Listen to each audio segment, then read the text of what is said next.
Hi everyone, welcome back to my channel, Down to the Last Page. I dropped hints on my Twitter, DWN to the last page, regarding the topic for this video. Follow the link down below to my Twitter, and I always post updates and clues about what my next video will be about. So like I posted on Twitter, today's video is the first video of my top 5 series, where I talk about my top 5 my top 5 in book genres, depending on what the genre is at the time. And for today's video, I'll be talking about my top 5 children books. Top 5 children books. And I don't mean like the Harry Potters or the Roald Dahls or Darren Shaw's and stuff like that. These are the sort of books I was reading back when I was in nursery, kindergarten, preschool. So when I was really young, these are the books that I remember predominantly growing up. But before I continue, quick disclaimer, all the opinions that I express in this video are my own. And yeah, let's get right into it. At number 5 is Owl Babies by Martin Waddell. Owl Babies follows the story of 3 owlets, Sarah, Percy and Bill, wake up in the middle of the night to find their mother gone, and we spend the remainder of the story with the babies as they wonder where their mother has gotten to. The reason why I liked Owl Babies is that the story is relatable, the characters are absolutely adorable. You've got Sarah, the optimist, and her 2 younger brothers, Percy and Bill, the 2 pessimists, and he's trying to give them positive reinforcement on where the mother's gone, and obviously not to worry about their mother. It almost starts to make you feel sad and worried for the owls. I can say it is a happy ending, and yes, that's the reason why I chose Owl Babies. At number 4 is the Biff, Chip and Kipper series. I mean the whole series, all the books in that series. And the series was written by Roderick. So the series follows twins Biff and Chip and their younger brother Kipper as they go on different adventures throughout town, different sort of scenarios, and obviously go through the normal average things that all children go through growing up. Were an easy read range by Oxford Owl, and the range was from about 2 years old all the way up to 9 years old. They were fun, they were very, depending on the audience they were for, and they were incredibly engaging. It made me feel as if I was on the adventures with the siblings, and it was always something new you'd learn. It was one of those books that you end up learning something new in the context, whether it's in the plot, whether you get something out from it. So it was a lot of fun in those books. And obviously as you go up the age range, the books did get a little bit more complex depending on the reading type. They were just generally enjoyable books.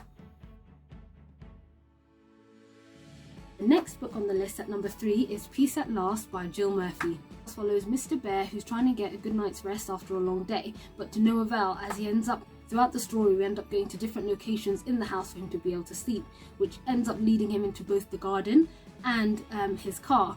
And finally, at the end of the story, he does eventually get back to his room and finally achieves peace at last. The reason why I enjoyed this book was that it's incredibly relatable, especially as an adult trying to get a good night's rest and having to unfortunately end up sleeping at different parts of the house. It was an easy read book. It has fantastic use of onomatopoeia. There were 2 occasions when Mr. Bear was in the living room, and there were the tick tick tick of the clock where he couldn't sleep, and obviously when he was trying to sleep in the kitchen, there was the tap tap tap of the sink. So yes, it was great words, great use of words for young readers, easy read, and of course the illustration was lovely, as you got the opportunity to see different parts of the house and obviously see outside. At number 2 is Funnybones. Now the series, the books, there are plenty of books within Funnybones. So this was the book titled Funnybones by Janet and Allan Ahlberg. In Funnybones, we've got Big Skeleton, Little Skeleton and Dog Skeleton. And Big Skeleton and Little Skeleton take their dog out on the town and trying to fulfill their boredom with no avail. But they end up getting up to all sorts of mischief by breaking into it looked like a bone-only zoo. And at one point, the poor little dog does end up dissembling himself. And there's a lot of different rhyming schemes and a lot of different ways that, in terms of easy read to the book. In the end of the story, the 3 bones end up trying to up one another in a scaring competition, and they scare themselves all the way home. The reason why I like Funnybones is that apart from it having great illustration, it was easy to read, it had like a rhyming scheme, like I said, some of the sentences, some of the word structures was a lot of fun, and it gave you, I think, a lot to the imagination. It was a lot of fun. It was quite relatable to the sense where no one was awake during the night when all the bones were out and about playing, so it got to a point where they had to find their own fun. Well, it is a book in a bigger series of Funnybones, but this was one of the ones that stood out to me in their series. And at number 1 is The Very Hungry Caterpillar by Eric Carle. The Very Hungry Caterpillar, like it says in the title, was our main character is a caterpillar that goes on a week-long binge, eating through a plethora of different food, and at the end of the week on the Sunday, turns himself into a cocoon, and by the story's end emerges as a beautiful butterfly.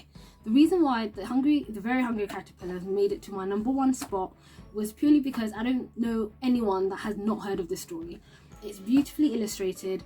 It has a great use of not only days of the week, but there is a counting element to it, as on the Monday the hungry caterpillar eats through an apple, then on the Tuesday it eats through 2 pears. It's fun, it's colourful, very colourful, and on top of that it gives you a sense of like a journey. Our boy Mr. Caterpillar wasn't going to stop until he got his fair share of all that good food. That's it. Those were my top 5 children books growing up. Thank you so much for watching my video. If you did like the video, please do leave me a thumbs up and obviously comment down below. What were your top 5 children books growing up? Leave a comment. Again, I will link my Twitter account below. I do try and post a video every Wednesday, but I will also be giving hints and clues of what my videos will be about on my Twitter. And that's all. Thank you so much, and I'll see you all next time.